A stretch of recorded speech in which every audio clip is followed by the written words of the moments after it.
He was an American flautist living in London, studying at the Royal Academy of Music. At only 20 years of age, he was intelligent, gifted, talented, a prodigy.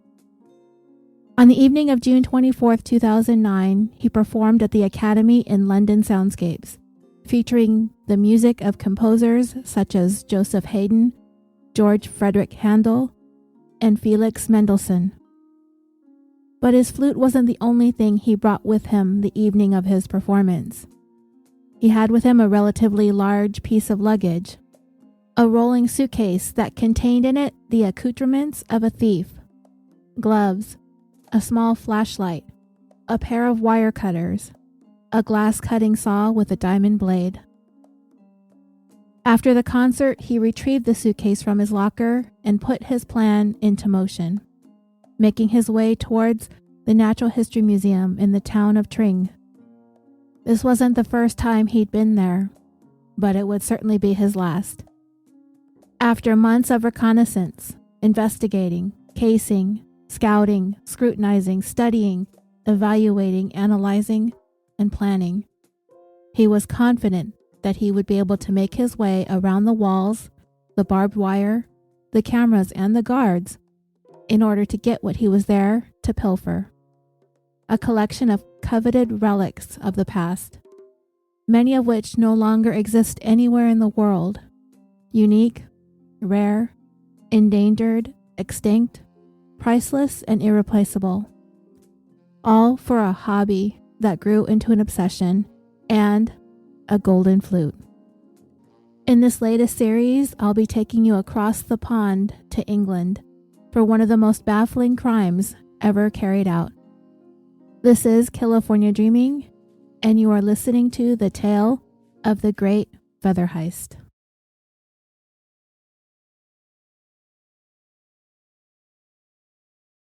Hello, dreamers, and welcome back to the show. This is an independent one-woman production, and there are a number of ways that you can support the podcast.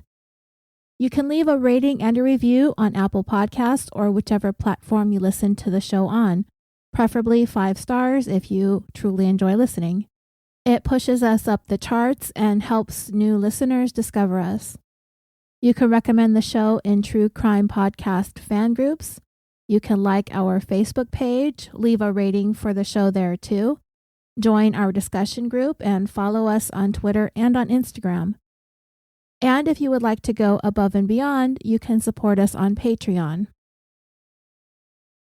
For as little as $1 a month, you will not only be helping us keep the lights on, you will also gain access to dozens of exclusive full-length episodes and multi-part series cases as well.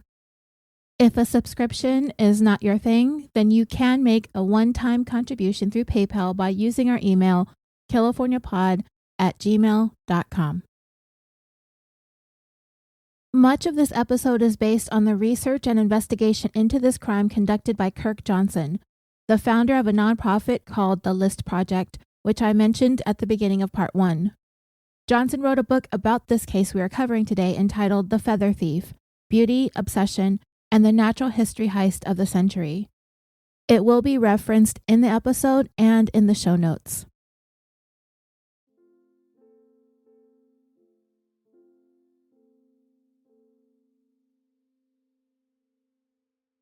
In the last installment of this series, we saw Edwin begin to want to get his hands on the rarest, most expensive feathers used by the master fly tyers in the world.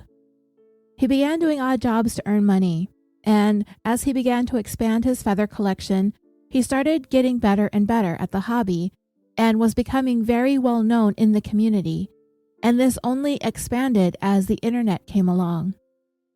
We discussed Edwin's ambitions as a flautist and how that ambition was as fierce with his flute as it was with his salmon flies. But we do kind of get the impression that he was much more intense and focused on the salmon flies because the things it took to be masterful at it were out of reach, and this put a limit on how far Edwin would be able to go with it. Whereas with playing the flute, his mastery of that depended solely on him and nothing else. We saw Edwin make the move to London and attend the Royal Academy of Music. And while he had nothing with him to work on his salmon flies, he soon began networking and trying to build up a new collection of feathers.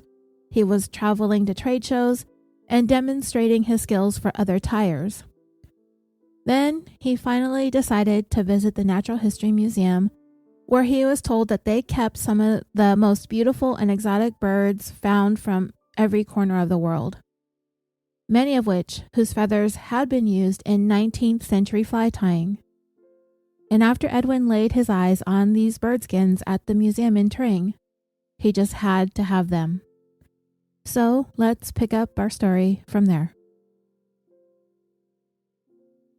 As Edwin carried on with his flute practices and performances, he remained largely preoccupied with getting back into the Natural History Museum in Tring. His preoccupation eventually led him to start trying to piece together the details of exactly how he was going to pull it off. How could he get his hands on some of those bird skins so he would be able to have the feathers necessary to propel him leaps and bounds beyond any of the fly tying masters of today? He needed to get back inside that storage area of the museum, but how?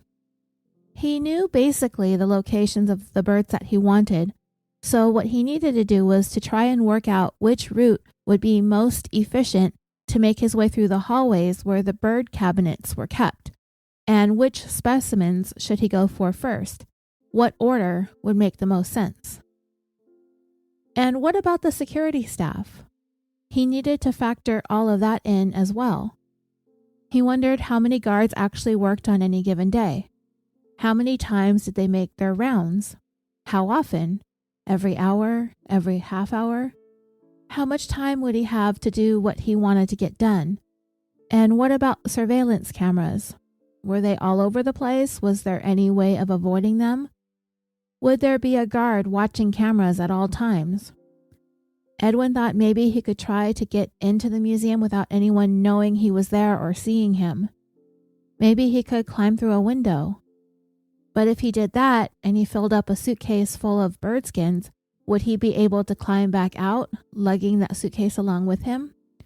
And would he be able to grab everything that he wanted for this whole thing to be worth it, using only one suitcase?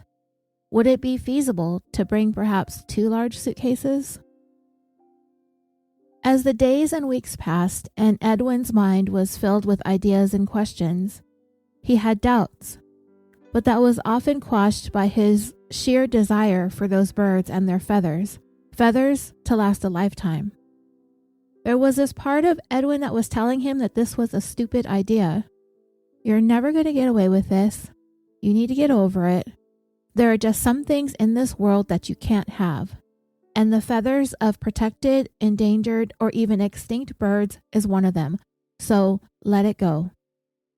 But then there was that other part of him that would sit down at his computer, open up whatever document program he had, and he began typing the heading in all caps: Plans for Museum Invasion. This was sort of Edwin's way of bringing this idea out of his mind and onto something real and tangible. He began to list the things that he would need to bring with him if and when the time came. The first thing Edwin listed was a grappling hook, which at first to me seemed kind of silly, like he had seen some Batman movies or cartoons and just thought that he would be propelling over walls and buildings like that. Now, at the same time, we are beginning to realize that Edwin is pretty much convinced that he's going to have to sneak into the museum. He has no intentions of signing in or going through the main entrance. He wants grappling hooks a la the Dark Knight because he intends to scale some kind of wall to get in without being noticed. In other words, he's going to break in. This is confirmed when Edwin lists his second item on his list, a laser glass cutter, which again seems kind of silly and a bit too science fiction-y to me. I mean, I looked around for a portable laser glass cutter, and I'm not 100% certain there is a tool out there small enough to cut through glass in order for him to be able to gain entry into the building. I didn't see anything practical in that sense that he'd be able to carry with him and use to cut into a window, especially if that window is not on the ground level. Later on, Edwin would settle on a diamond-bladed glass cutter, which comes even in the size of an X-Acto knife or a writing instrument. And of course, Edwin would need a pair of latex gloves. There did come a day when the plan to break into the museum went from the likes of a bad movie plot playing out in Edwin's mind into something much more real for him. It so happened on a day when Edwin had an appointment for some kind of routine checkup or a physical exam. As he sat there in the little examination room, Edwin's eyes darted around until they became fixed upon a small rectangular box on the counter. A box of latex gloves. He got up out of his chair, went towards the box, pulled 2 gloves out and slipped them into his pocket. That's when things got real. That's when, in his mind, he had just put the first step of his museum invasion plan into action. Edwin's next step was to order an 8mm glass cutter with diamond blade online, along with a box of mothballs in order to keep insects away from the bird skins. He then uploaded all of the pictures he took during his first trip to the museum onto his computer. He spent several hours studying the pictures and the locations of the bird specimens that he wanted, so he would be able to try and figure out how much time he would have to gather them up based on how far apart they were from each other in the storage room. He found a map of the museum itself online. He studied the layout. He familiarized himself with it all. He looked up maps of the town of Tring, studying the streets and buildings that surrounded the museum in order to figure out the best way to come and go. The train station that he would arrive at in Tring was a couple of miles from the middle of Tring, but he also noticed that there was a police station about 450 yards or 410 meters away from the museum. But he did notice that there was a footpath that went behind some residences and buildings, but also led to the rear building of the museum where the ornithological department was located. At night, it would be a very inconspicuous way to go on foot, and it would take him right there where he needed to go. So yes, this was evolving into a plan that would take place at night, after hours, when the museum was closed, whereas initially Edwin was thinking of sneaking in during business hours. There was a wall that surrounded the museum, but he would be able to get over it. I don't even think he needed any grappling hooks, if I'm being honest. The top of the wall was lined with barbed wire, but he would be able to make his way past that with a pair of wire cutters, which he also ordered online. The museum building itself was very close to the wall, and from the wall he would be able to easily reach a second-story window where he would then cut the glass and gain entry. The next thing Edwin had to work out was when he planned on carrying out this heist. The current semester he was in at the Royal Academy of Music was set to end on July 1st, and he would be going home to New York as soon as the year was over, so he needed to do it before then. He had less than 3 weeks. He settled on Tuesday, June 23rd, 2009. On that day, Edwin had a performance, a tribute concert to some influential musical composers of the past. When he arrived at the concert hall, he placed a large suitcase he brought with him in his locker. The performance lasted until the early evening. When he was finished, Edwin went to his locker, took out his suitcase, put his flute inside, and wheeled it out of there. He headed over to the Euston station and boarded the next train for Tring. He sat there for the next 40-mile or 64-kilometer ride with his suitcase that contained the glass cutter, which was about the size of an X-Acto knife, like I said, a pair of latex gloves, a small LED flashlight, and a pair of wire cutters. Turns out he didn't need those grappling hooks after all. Edwin sat quietly on the train for well over an hour. It was plenty of time for him to think and rethink and rethink what he was intending to do. But the closer he got to Tring, the more his adrenaline began taking over. When Edwin arrived at the Tring station, he made the rest of the way towards the museum on foot. He got to that small back pathway that took him to the area behind the museum where it was very quiet, dark, and secluded.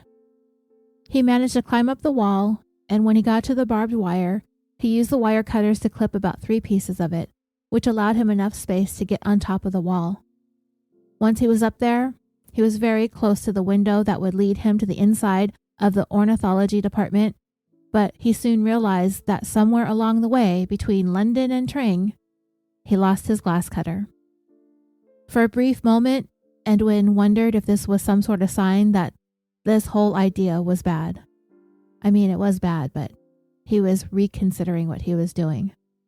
Losing his glass cutter was some kind of bad omen sent to him that he needed to pack up his stuff and just go home. But he had come this far. He didn't want to waste all this time and effort and planning, not to mention that he put into this. So he decided to forge ahead. He'd gone too far to want to turn back. He picked up a large rock and he used it to repeatedly bash at the window. It took several hits in order to get as much of the glass out of the window frame in order for him to be able to shimmy through. There were jagged pieces, but he was too full of adrenaline by then to worry about whether or not he'd even cut himself, which he did, but he barely noticed. Today, these windows at the museum are now outfitted with bars. So, wouldn't the breaking of the window set off some sort of burglar alarm, perhaps? Well, it did. Edwin breaking that window did set off an alarm. And there was one security guard working at the museum that works the graveyard shift.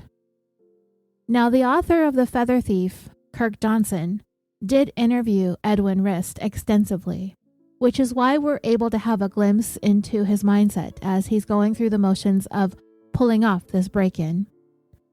And when Edwin gained entry into the museum through that broken window and triggered the alarm, he said that the security guard on duty that evening either did not notice it or did not respond to it. Edwin has insisted that the guard on duty was busy watching a soccer game, but the museum has vehemently denied that was the case and has even gone so far as to say that that particular security guard isn't even a soccer fan. He doesn't care for the sport. That still doesn't mean that if he's alone in a museum at night, tired and bored, that he isn't going to tune in to see what there is to watch. But then again, how is it that Edwin has come to believe the security guard was watching soccer is also something that's unknown. I'm not clear as to how he would have known or seen the guard and what he was doing or watching for that matter.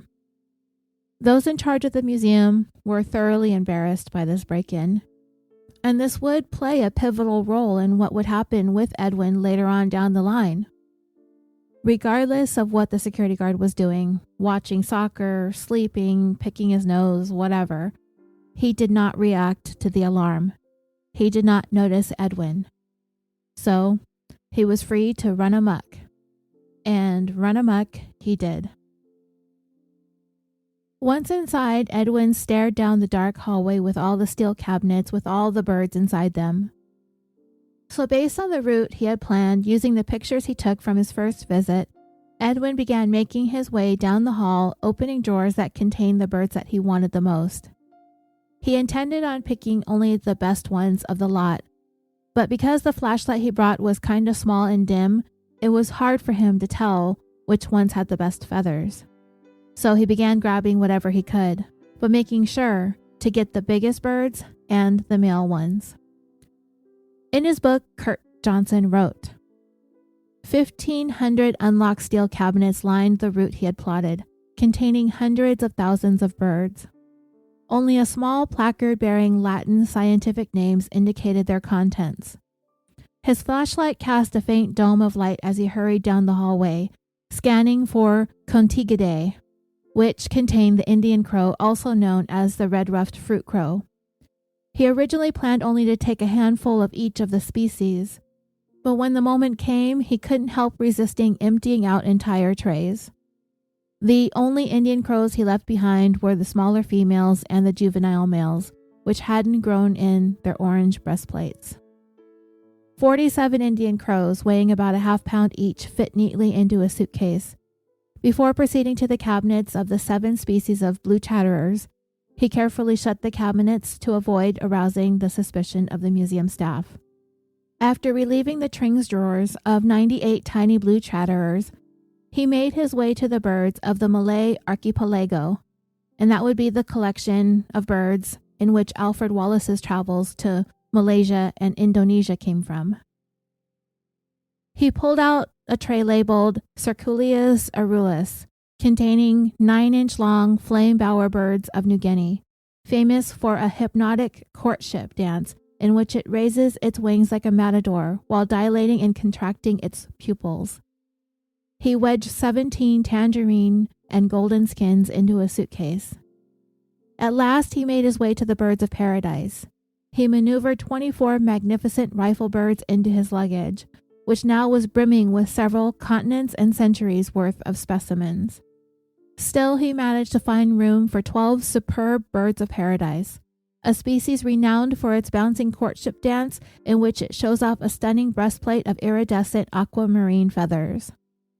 Upon arriving at the cabinet containing Wallace's beloved king birds of paradise, he gingerly laid 37 of the birds, 5 of which bore Wallace's handwritten tags, into a suitcase. In his haul, he also took 39 resplendent quetzals. Edwin pretty much lost track of how much time he had spent inside the corridors of the museum and how many birds he actually took. But he was fairly certain that it would be time for the night security guard to get up from his soccer game and make his rounds. With a suitcase stuffed full of birds, Edwin rolled it back over to the window through which he came, climbed back out, over the wall, and back towards the hidden footpath that he took to get there. As quickly as the adrenaline had kicked in, it kicked back out. He suddenly found himself incredibly fatigued as he made his way through the dark. He quietly passed homes and businesses. Soon there were just tall trees that enveloped him and the street, until finally, after more than a half hour, he found his way back to the train station. I guess the one thing Edwin didn't have with him was a watch. He thought he would make it back to the train station in time to make the 10:28 p.m. or the 11:39 p.m. train back to London. But his last resort would be the 12:16 a.m., but apparently he had missed all of them. As he sat there and thought about it, he must have been inside that museum for about 3 hours, much longer than he thought he would have been. So he would have to sit there at the train station with what he thought was at least $1 million worth of bird feathers until 3:54 a.m. That would be the next train to London. It was now early Wednesday morning, June 24th, 2009.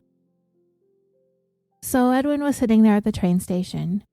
And I actually hadn't looked up the train station right away, but I kept picturing it looking like King's Cross, where Harry Potter and company took the Hogwarts Express. I did eventually look it up, and it's definitely much more average looking than that. But anyway, Edwin sat there with his suitcase, and this was the first time he began contemplating the possibility of being caught. Because what if a guard actually got up and started doing guard things like noticing alarms and other things that might be amiss? Edwin wondered if he had made any mistakes or left any incriminating evidence behind. Maybe he accidentally left some fingerprints. He wasn't even sure if he had really truly cut himself or left any blood anywhere. And spoiler alert, he did cut himself, and there was some specks of blood left behind. Edwin had no idea where he had lost his glass cutter. He was worried that the broken window was going to be discovered before he even made his way home. And what if the guards saw it, contacted police, and a search of the area was immediately launched? He imagined an all-hands-on-deck search would be conducted, with dogs and officers going door to door, business to business, no stone unturned kind of a search. And he'd be sitting there with all the birds right there at the train station. But nothing of the sort happened. Edwin was so tired, but there was no way that he could allow himself to fall asleep. but he waited there anxiously until finally the London train pulled into the station. Edwin boarded, and he was finally headed back to London, where he would be able to walk amongst its crowds much more inconspicuously, especially with a large piece of luggage. Edwin sat down amongst a spattering of passengers, most of whom were asleep, or at least they looked like they were asleep. I haven't been on too many trains in my day. I've been on the line that takes you from Long Beach, California to downtown Los Angeles, and that is not a place where I would be okay with dozing off, but that's just me. And I certainly haven't been on any long train rides either, so I don't know. There's just nothing comfy or cozy about the trains that crisscross around Southern California, and there is no train station in Las Vegas except for a monorail that can take you up and down the strip, and I don't even think you'd be allowed to sleep on that, honestly. I've been on that a couple of times, and you just take a few minutes to go from hotel to hotel. But anyway, Edwin was not about to fall asleep, and he certainly wasn't going to stow his suitcase in the overhead compartment. No, that was staying right next to him. Every stop along the way, Edwin looked out the window to see if the SWAT team was out there with their dogs. Or whatever the SWAT team is called in England, Special Operations Officers, whichever ones are armed. But no, nobody was out there searching for a bird bandit. All was quiet as the train finally pulled into London's underground Euston station. As Edwin quickly walked towards his flat, the sun was beginning to rise. And when he arrived at his place, he shared with some roommates, he quietly entered. He went to his room, closed the door behind him, and finally opened up his suitcase filled with 299 birds, covered in feathers, in perfect condition, magnificent, iridescent colors that you could find nowhere else in the world. Edwin would never have to worry about where he was going to get feathers ever again. He took the birds out, one by one, and placed them on his bed. This was the greatest day of his short 20 years, at least that's what he thought. In the moment, Edwin realized that there was no single person in the world that had a collection of perfectly undamaged, intact bird specimens this vast. His next stop was destined to be at the very top when it came to master fly tyers. What he had made him untouchable. He was at a unique level, all on his own, and if anyone wanted to join him, they'd have to come with some deep, deep pockets. The exhaustion finally took over. Edwin moved some of the birds out of the way. He laid down and went to sleep. The broken window at the museum was not discovered until later on in the morning of June 24th. Edwin was long gone, home asleep amongst his birds. The security guard that was on duty that morning was in the process of making his rounds when he came across some pieces of broken glass on the ground. His initial thought was maybe it was somebody who had been out late, perhaps at a pub or something, and tossed an empty bottle over the fence while walking by on the footpath. The guard kind of looked around the area, but soon he glanced up, and that's when he noticed that the second-story window was shattered, and that was the source of the broken glass. He went back around and let the curators know that it looks like someone broke in, or at the very least, attempted to. The curators in turn phoned the police. The senior-most curator for the ornithology department at that time was a man named Mark Adams.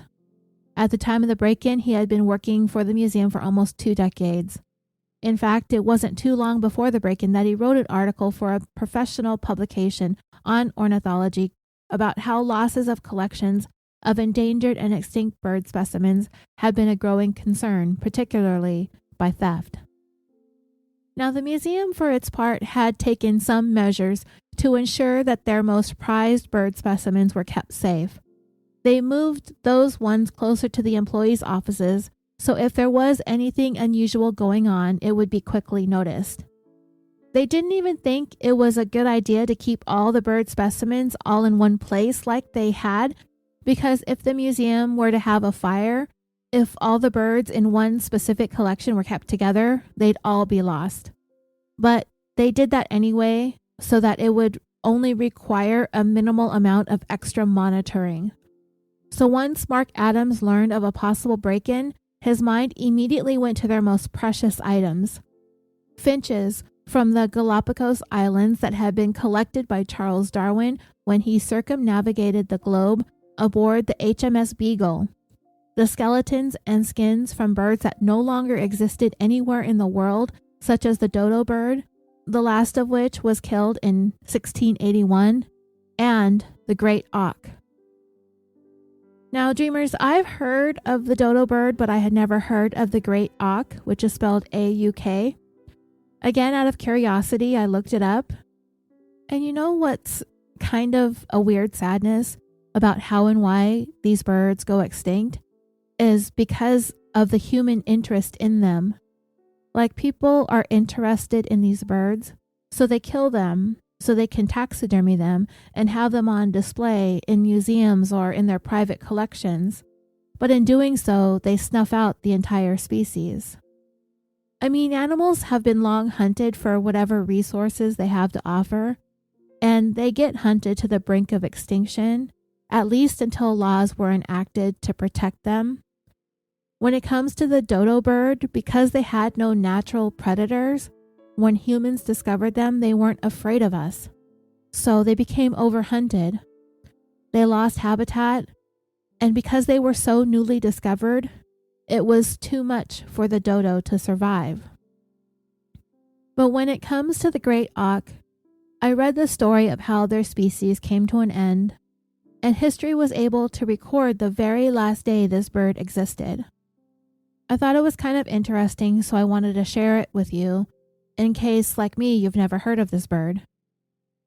There are pictures of it, and it kind of looks like a penguin when it's standing up, and then it kind of looks like a duck when it's floating in water. It is believed that this bird's population initially dwindled because of an ice age, but also because of polar bear predation. But then, in the middle of the 16th century, the population was reduced even more drastically for their down. According to an article on johnjames.audubon.org, the nesting colonies along the European side of the Atlantic Ocean were almost completely wiped out by people killing them in order to make down pillows. The great auk was officially protected for the first time in 1553, and then almost 2.5 centuries later, again in 1794, Great Britain had banned the killing of these birds for their feathers.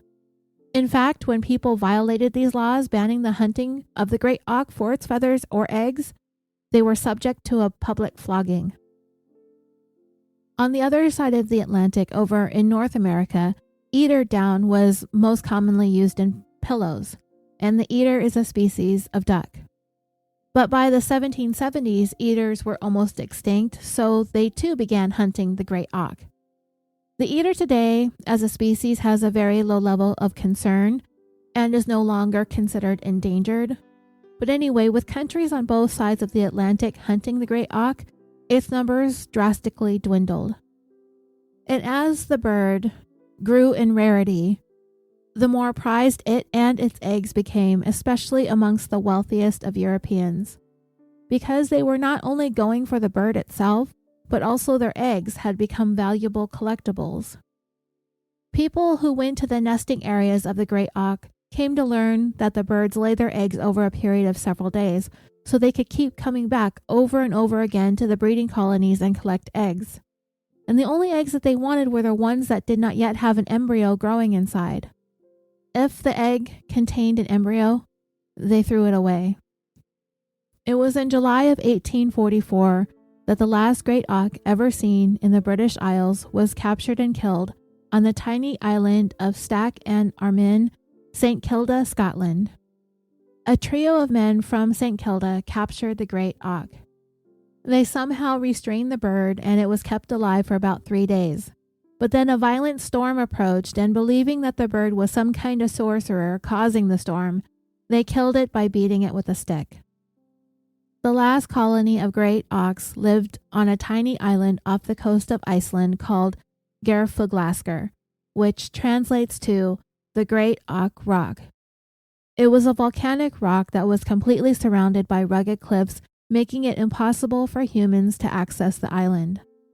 But in 1830, a volcanic eruption caused the small island to sink, So the great ox moved to a nearby island called Eldie, which humans were able to gain access to on one side of it. 5 years after the volcano submerged their original island, humans discovered the small colony of about 50 great ox and immediately began hunting and collecting them. The last 2 of the great ox were found incubating an egg on July 3rd, 1844, by another trio of men. And they have some Icelandic names that I just don't feel like butchering. But they were sent by a merchant who wanted the birds, so they captured the 2 adults and for whatever reason strangled them both, and the 3rd man crushed the egg with his boot. And I have no idea why he did that, but that put an end to the existence of the great auk. So that helps give us a little perspective on why these specimens at the Natural History Museum are considered priceless treasures.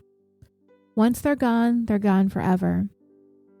And these are the last remnants we have in this world as proof they ever existed. The museum also had an original bound copy of John Audubon's Birds of America book amongst its collection. Audubon was an American ornithologist and painter who used both of his passions to create the most comprehensive pictorial records of every bird species in North America, and this book was published in 1827, and there are only 119 complete copies in the world.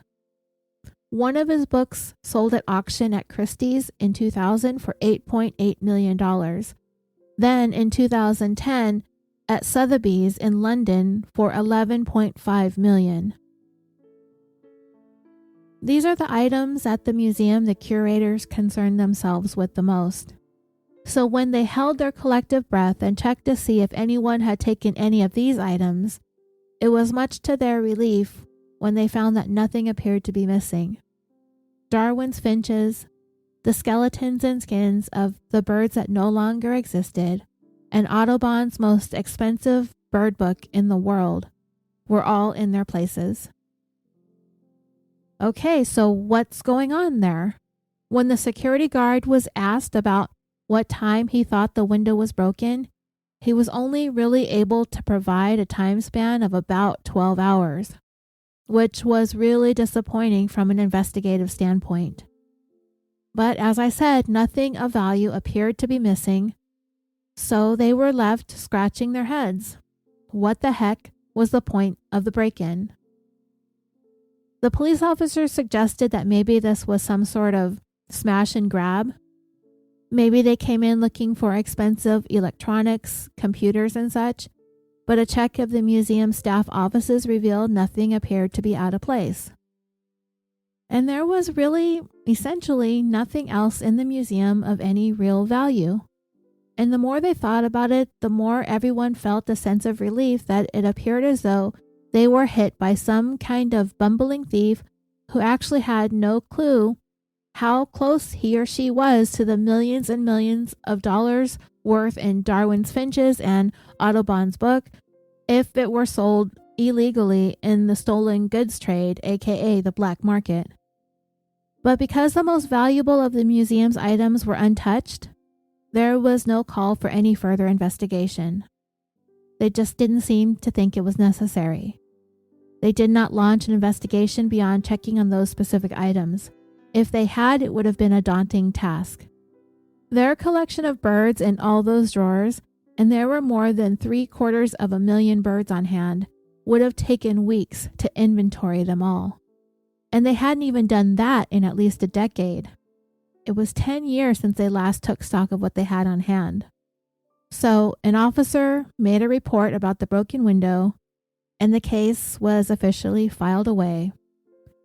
No harm, no foul, no pun intended. It did not take long for Edwin's excitement to wane and to give way to feelings of like, okay, I have the most amazing, valuable collection of bird skins of any other private person in the world. So now what? It wasn't like he could go around telling anyone what he had, at least not until he had come up with some sort of story as to how he came to be in possession of them. He also had to make sure that he kept them very well hidden where nobody could see them, and on top of that, Edwin began struggling with bouts of paranoia, fear of getting caught. Every time the phone rang or someone came to the door, his thoughts were that was it. He was in trouble. He's going to jail. He waited and waited. When were the police going to show up? This had to be a high priority crime for them. In total, if Edwin were able to sell the bird skins and feathers in the fly tying community, what he took from the Natural History Museum amounted to about $1 million. So where were the police? And more importantly, what sorts of physical evidence were they able to collect that could possibly be traced back to him? Edwin had become so consumed with stress and worry, constantly looking over his shoulder, jumping at every ring, ding, dong, and knock, that he even considered the idea of bringing the stolen birds back to the museum. Maybe he could quietly sneak up to the museum, drop the birds off near the front where someone would see them in the morning, and he could run off and never look back. That could be kind of risky. I mean, chances are after the discovery of the break-in, the museum had likely beefed up their security. There was probably no way that he'd be able to get anywhere near the museum, especially at night with almost 300 birds in tow. Perhaps he thought he could leave the birds someplace out in the open, in public, and call up the police with a tip as to where the birds were located. But Edwin figured that there was no way he'd be able to leave a random suitcase like that without someone noticing. That's just as suspicious, if not more so, with people thinking that it might contain explosives. There wasn't anything Edwin could think of where he could get away without being seen, tracked, or caught. Besides, did he really want to end up having to put himself through all that he did the night that he took the birds, only to give them all right back? Nah, he really didn't want to do that. As time passed, Edwin's paranoia subsided. He took the birds because he wanted to elevate his fly tying status. He still wanted that. And now he had all the feathers that he would ever need in order to solidify himself in that top spot. He had been very anxious to begin fly tying again. It was going on 9 months or so since he had been in London, and he didn't have access to any of his equipment and materials. He was set to go back to New York for the summer, so he'd be able to pick up his tools and bring them back to London and start tying again. There was no way he was going to be able to fly home with those birds with him. They'd have to stay right there, hidden away in his flat until he came back in September. And fly tying wasn't the only reason that Edwin took the birds. There were other things that he wanted and needed, and that didn't change either. In Kirk Johnson's book, it said that Edwin needed a new flute. I don't know how much of this was a want and how much of it was a need, because I mentioned before that Edwin wanted a golden flute. And that kind of sort of sounds like a want. So there may have been a real need for a new flute as Edwin prepared to take his talents to the next level, but I don't think it necessarily needed to be made out of gold. But even flutes not made out of the most precious metals can be expensive, so I get it.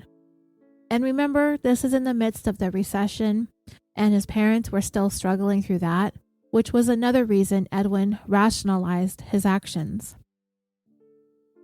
Dreamers, doesn't this crime kind of got you feeling some kind of way? I mean, when you just sort of look at what Edwin did for what it is and for the reasons for it, to have feathers for salmon flies, to buy a flute, and to help his mom and dad through financial hardships, it sort of makes you feel for the guy. He's smart and talented, but fiercely ambitious to his own detriment.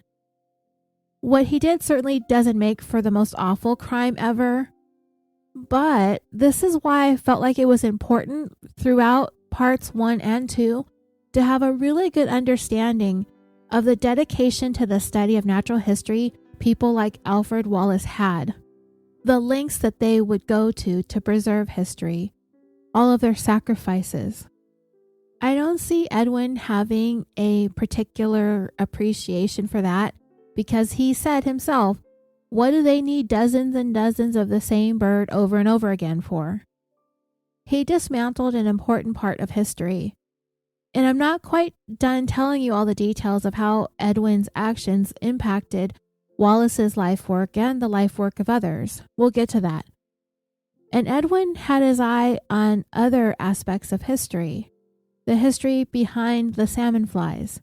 He had such a deep appreciation for them and their authenticity, which is why I don't quite get why he didn't see how detrimental his actions were. Those salmon flies were so important and valuable to him, but why was he so willing to be dismissive of the birds and feathers from which those flies came? In Kirk's book, he wrote, "Before long, the fear and guilt receded, taking with them any notion of returning the birds.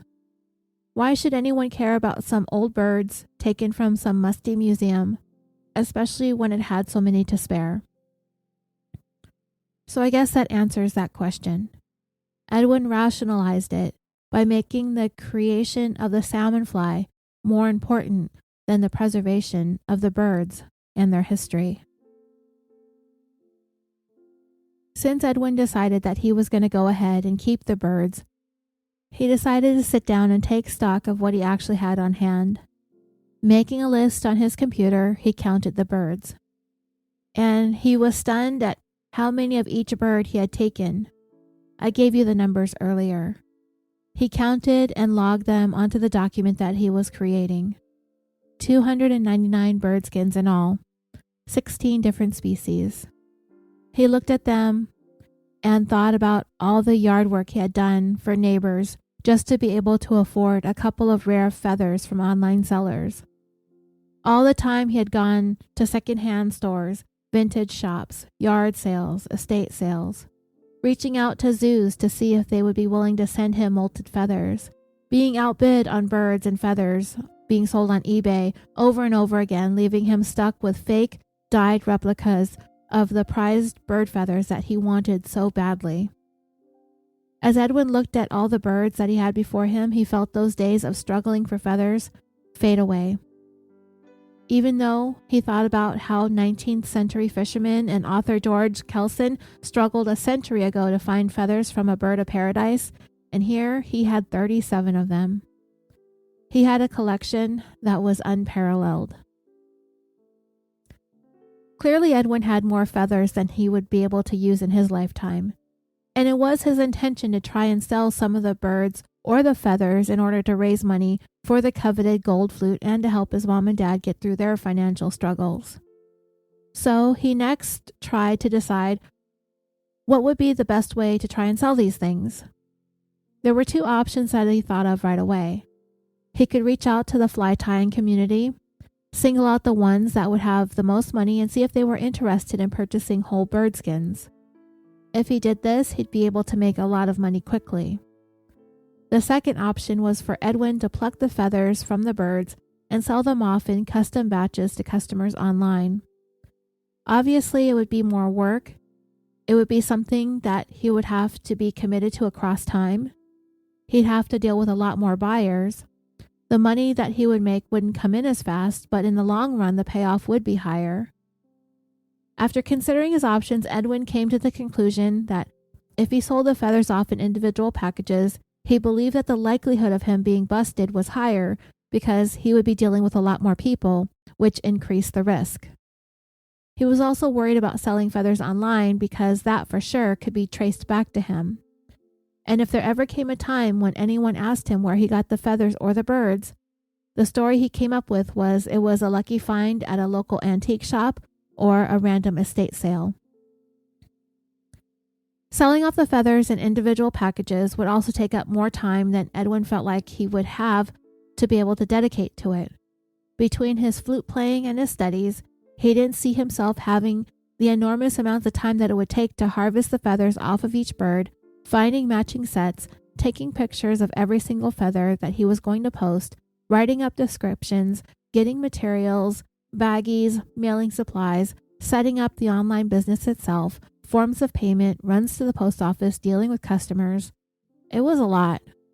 So Edwin finally settled on a little bit of both. He posted some feathers on eBay, and then he reached out to a few fly tyers that he knew who might want to buy an entire bird skin. He began taking pictures of the birds, each of them still with the biodata tag attached to their legs. Then he superimposed a logo that he made up to cover the tag that read Muse Brit, M-U-S-B-R-I-T. So dreamers, in Kirk's book, he described the first feathers Edwin began to pluck, and I wanted to read you this passage because I found it to be kind of disappointing, and I'll tell you why afterwards. He wrote, "Using tweezers, he began to harvest, plucking the rich orange feathers from the breastplate of an Indian crow. When he was younger, his dad shelled out $2,500 for a full Indian crow skin from a collector on his deathbed in New Jersey, beating the line of eager fly tyers waiting at the door. But Edwin had never been able to bring himself to pluck all the feathers. Now, with 47 of them on the desk before him, he had no qualms tweezing the plumed bounty from the bird. The rest of the bird's black plumage was worthless to fly tyers, so once he removed the breast feathers and matched them into pairs, he tossed the skin into a large cardboard box by his closet. He started on the next one, and before long, he had a small pile of bagged feathers. With only 6 feathers not much larger than a pinky fingernail, a single baggie might fetch $100. I find this disappointing because when I looked up pictures of the bird and saw how little of its body is made up of the orange feathers, I felt like it was such a waste. And you know, my mom is from Vietnam, which is a very poor country, and when animals are killed for human consumption, they make use of as much of the animal as possible. Nothing goes to waste. And to read that Edwin plucked the small patch of orange feathers from the bird's breastplate and just tossed the rest of it into the closet. These are birds that he took from a museum that were collected 100 or more years ago. And it just seemed like such a waste. The time had come for Edwin to get ready to go back to New York for the summer. So he put the birds and however many feather packs that he had made into a large box along with some mothballs, and he hid it inside his closet, and he installed a lock on the door just to make sure that they would be safe and secure. By the time Edwin flew home, there was no active investigation going on involving the break-in at the museum. There was no manhunt for Edwin. All was quiet. Because as far as anyone at the museum or the police department knew, the only thing that was amiss was one broken window in the ornithology wing of the museum. Nobody realized that there were 299 birds missing from the collection of hundreds of thousands of birds. And those missing birds would go unnoticed for 34 days. It was Tuesday, July 28, 2009, when the head curator of the ornithology wing of the museum, Mark Adams, was giving a tour of the storage area to someone who was there for pretty much the same reasons Edwin said that he was there, research purposes. At least that's the reason Edwin gave when he visited there the first time. We know that that was a lie. So as they walked down the corridors lined with the steel cabinets, Mark was explaining where some of the species and subspecies could be found. He pointed to one of several drawers that were labeled with the Latin name for the Indian crow, aka the red-ruffed fruit crow. And as he went to pull the drawer open, it was then he discovered that there were at least a couple dozen bird skins missing. All that was left in the drawer were the skins of the small female and young adult male birds. The young males have yet to develop the breastplate with those oh-so coveted orange feathers. The adult males were gone. Mark checked the next drawer. Same thing. He tried another. Same. There was only one adult male Indian crow left behind, apparently by mistake, because it happened to be stuck in the back of one of the drawers. After taking a moment to gather himself, Mark alerted the rest of the museum staff to the storage area immediately to help search the hundreds and hundreds of cabinets to see what else was missing. They found dozens of other birds in the same family of the Indian crow missing as well, and countless blue chatterers. They could tell immediately that the birds that were missing were the ones that had the most brightly and brilliantly colored feathers. Resplendent quetzals, birds of paradise. Drawers were bare. Scores of them were missing. And of the birds of paradise, 5 of them were ones collected by Alfred Wallace, famed naturalist. They went ahead and contacted law enforcement. The case of the broken window had taken a turn. It took about 2 weeks for the museum staff to complete the inventory. A total of 299 birds were missing from their collections.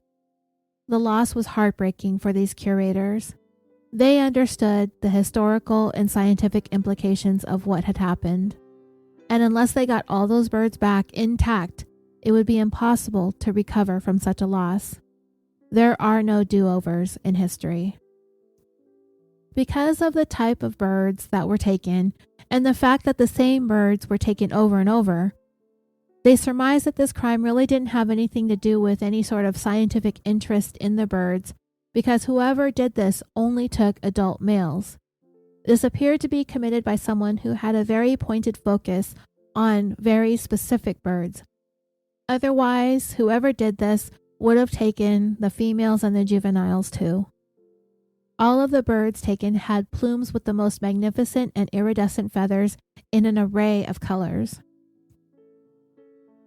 The lead detective assigned to the case was a 20-year veteran, Detective Sergeant Adele Hopkin, head of the Hertfordshire County Constabulary Unit that investigates burglaries and robberies. Truth be told, Detective Hopkin, despite living very close to the museum, didn't really know all that much about it. She hadn't visited the museum very often. She didn't know who Alfred Wallace was, same for many of us, I'm sure, myself included. Nor did she know just what those birds meant to the museum and to natural history. So the question about why somebody would steal a bunch of dead birds would cause her to pretty much find it kind of funny at first. Regardless, the investigation was already doomed from the start due to the fact that whoever pulled this off had a 34-day head start. And really, who knows how long the missing birds would have gone unnoticed if not for that random visit by that researcher who was interested in the Indian crows. And unfortunately, 34 days was 6 days longer than the museum held on to CCTV footage before it was cycled out forever. If the culprit had been captured on video, it was long gone too, just like him or her. Detective Hopkin wasn't confident that the footage would have been much help anyway in terms of identifying the thief. And Tring wasn't the type of town that had cameras perched on every street corner either. In fact, she knew that the route between the museum and the train station had exactly 0 cameras. So, the investigation had basically nothing to go on. First off, they had no idea what the motive was behind the crime. They didn't know if this person had only broken into the museum once, twice, 3 times, or dozens of times. They didn't know if this happened over the course of several weeks, months, years perhaps. As we said earlier, it had been a decade at least since the last time these birds were inventoried. Were they looking at a lone thief or a group of thieves, possibly even a network of individuals? There is an international syndicate called the Rathkill Rovers, who are based in Ireland. They are a group of working travelers, which is just as it sounds. They are people who travel to locations to do whatever work they specialize in, such as repaving roads or driveways or home improvement type projects. They go to other countries under that guise, but they are really there to commit crimes such as money laundering, drug smuggling, art theft, and there is also a thing I read about called the tarmac scam. So tarmac was invented by a Scottish guy named John McAdam in the early 19th century. Its full name is Tar McAdam, but it's since been shortened to just tarmac. The dirt roads used for traveling by carriage or by stagecoach had a tendency to kick up a lot of dust, so in order to prevent that from happening, A mixture of tar mixed with gravel and sand was spread over the dirt roads. It was first called the McAdam layer. Then the word tar was added, making it tar McAdam, and eventually shortened to tarmac. The widespread usage of tarmac really didn't begin until the invention of the automobile in the early 1900s. And by the way, there is no tarmac used in airport runways or taxiways. Many, many years ago, decades ago, it was, but no more. The jetliners today are much too big and much too heavy for it. And fun fact, Radcliffe Road in Nottingham, England, is the very first road in the world to have been made out of tarmac.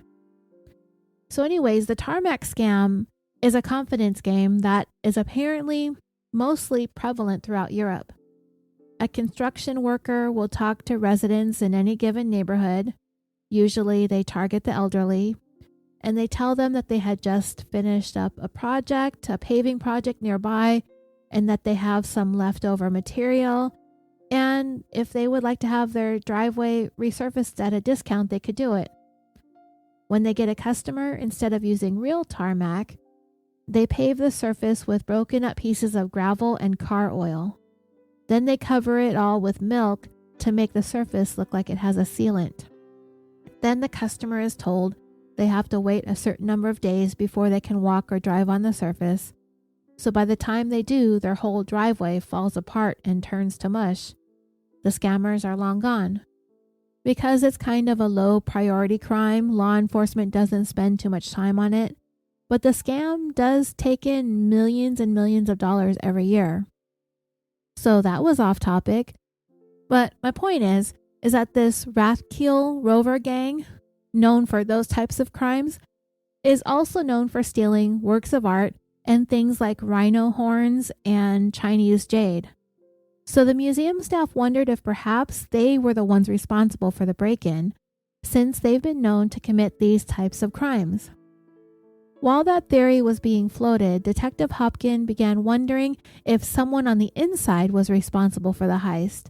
Like maybe one or more of the employees over time hid a bird or two in their pockets, making off with them when they went home for the day.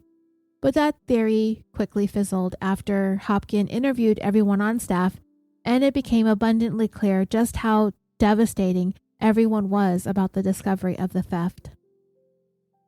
Detective Hopkin was next shown which window was broken, the night that it is suspected the birds was most likely taken. Like I said, they had no idea if and when the theft took place, but that's all they had, one broken window. She looked around the outside of the building, below the window. It wasn't that high off the ground. An agile person would be able to get themselves up and into it, but it wouldn't have been easy. When she looked down, there was a gutter below the window that catches leaves and whatnot, and when she took a closer look, she noticed that there were some pieces of broken glass down there, and there was a tiny piece of latex and a diamond glass cutter. Hopkin examined each piece of broken glass left behind, and on one of those pieces, there was a smidgen of blood. She collected that evidence and had it sent to the lab. The museum employees were beside themselves. It was a very sad, emotional thing to have happened, seemingly right under their noses. It was sinking in quickly that they were now missing a significant amount of history that can never be replaced. And to make matters worse, it was profoundly embarrassing that this was allowed to happen in the first place. How could they not have noticed this? There is never a time when watchful eyes aren't kept on the museum and its invaluable collections. It seemed almost too easy for whoever to have done this to have gotten away, especially with nobody noticing until more than a month later. With each bird that was missing was counted, it was another hit the museum staff took when it came to their collective failure to protect these specimens and the history that they represented. Mark Adams, looking back on what these specimens had gone through, what they had survived, including 2 world wars and the wrath of Adolf Hitler, yet in the succession of curators who watched over these items in this museum, he dropped the ball. But this wasn't the first time someone had stolen from the museum. And it wasn't even the worst. 34 years earlier, a man confined to a wheelchair visited the museum. His name was Mervyn Shorthouse. In talking to one of the curators, he explained that he was interested in viewing the vast collection of eggs that they had. He related a story that while he was working, he was involved in an electrocution accident, leaving him wheelchair bound, and he was unable to work ever again. That he had an interest in eggs for many years prior to that, so now it's really the only thing that keeps him from slipping into deep depression. The staff had a soft spot for Mervyn. So the head of the egg collections, Michael Walters, went ahead and let Mervyn have access to the storage areas that are restricted to regular visitors, just like Edwin had been granted exclusive access. Mervyn began visiting the museum on a regular basis. The staff came to know him well, and this went on for a period of about 5 years. He visited dozens of times, more than 85 visits by the museum's count. And it went on until one day, one of the staff members became suspicious of Mervyn, so they decided to keep a closer eye on him for a bit. It was only then that they saw Mervyn stashing eggs into the lining of the large coat that he was wearing. The police were called, and between what they discovered on Mervyn and in his car, there were a total of 540 eggs. But that was just the beginning. Upon obtaining a search warrant for Mervyn's home, they discovered approximately 10,000 more eggs. It was later revealed that it wasn't a work mishap that caused Mervyn to become disabled, but rather, in an attempt to reroute some cable TV to his house illegally, he had gone outside and attempted to cut through some wires that turned out to be very live and very high voltage. It came out at trial that Mervyn had done what Edwin was planning to do. He wanted to sell off the eggs to interested parties, collectors, egg enthusiasts, whatever. But in the process, he had gotten rid of each egg's identifying data so they could not be traced back to the museum and possibly back to him. And without all that bio data, the eggs were essentially useless when it came to what they meant in terms of natural history. Mervyn was convicted and ended up spending about 2 years in prison. As for the egg curator, Michael Walters, for the rest of his time working at the museum, all the way into the new millennium, 25 years until he retired, he painstakingly worked to re-identify the erased history of every single egg that Mervyn Shorthouse stole. And as it turns out, there was an even bigger case decades before Mervyn involving a World War I veteran named Colonel Richard Maynards Hagen. In addition to being a decorated British soldier, he was also an avid birder, or bird watcher, and ornithologist. But when his career and hobby of collecting birds was investigated later on, both prongs of his life turned out to be fraudulent. When Maynards Hagen was first written about, he was celebrated as a master strategist and spy, but it was discovered that he made up most of the stories about his experiences, and then he came to be suspected of having committed a number of murders on top of that. Then there came a time when the colonel was banned from the Tring Museum for having stolen some of their bird specimens. But if you remember back to part 1, in the end after the outro, we discussed Walter Rothschild, the one who owned the museum originally. Well, he was persuaded by Colonel Maynards Hagen to lift the ban, which he did. So that ban had only lasted a year and a half when the colonel was allowed back in. And for the next 3 decades, he visited the museum pretty much whenever he wanted, and the curators at the time were fairly certain that he was stealing birds every time that he came. When Maynards Hagen died in 1967, his private collection of more than 20,000 bird specimens were donated to the Tring. Or perhaps we could say given back to their rightful place. But it would be another 20 or 30 years before anyone realized that his collection was fraudulent, and it was going to be a huge mess to sort through, just like the eggs.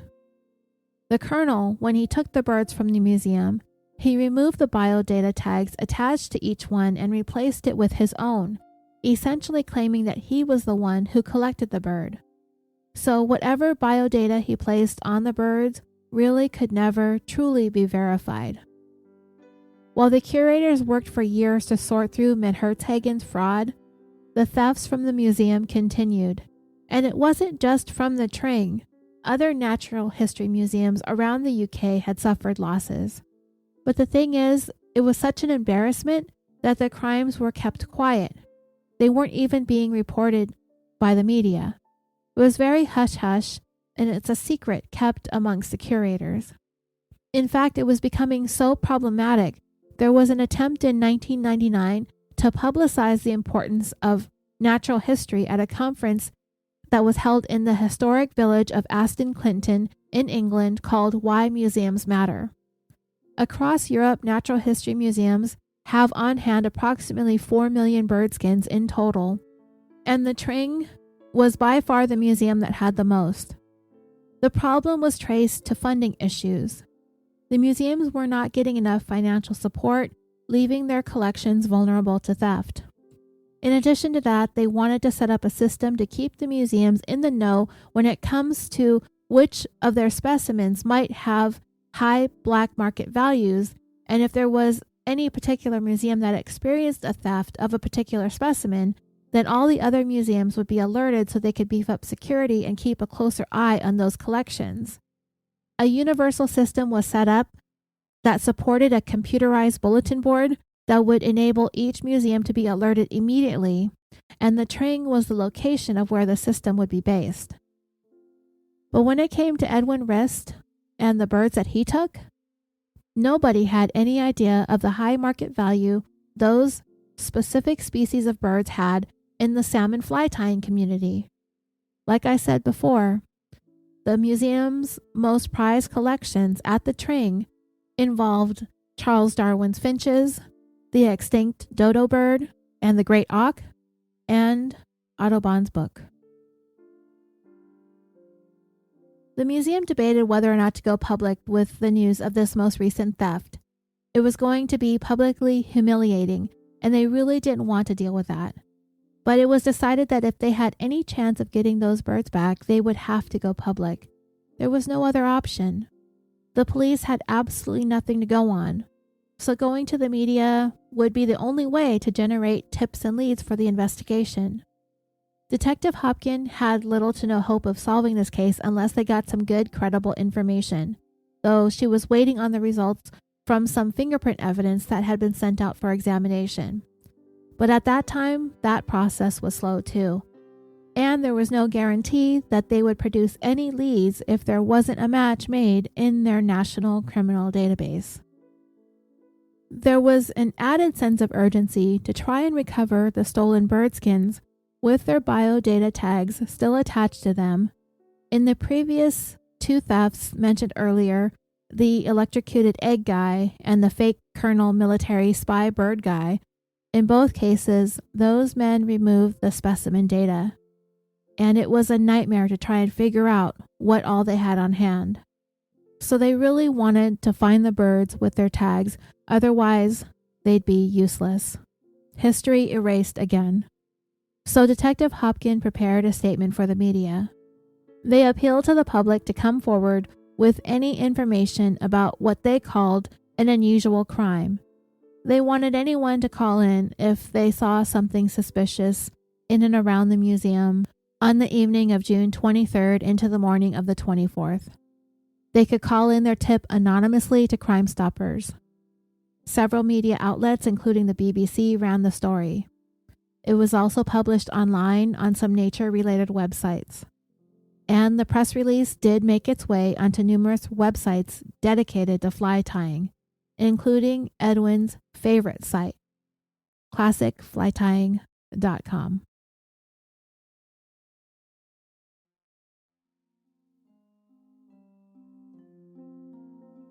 Okay, we'll go ahead and stop here and end part 3. When we come back in part 4, we'll get back to seeing what Edwin is up to on his return back to the States in the summer of 2009, and we'll catch up with what is going on with the investigation into the Great Feather Heist. Don't forget to look California Dreaming up on Facebook, like the page, leave a review, and join the discussion group. Follow us on Twitter at CaliforniaPod and on Instagram at CaliforniaDreamingPod. If you have $1 or $2 to spare, you can help support the production of this show through Patreon. Just go to patreon.com and search for California Dreaming. Feel free to reach out, message me, email me with case suggestions. My email is californiapod@gmail.com.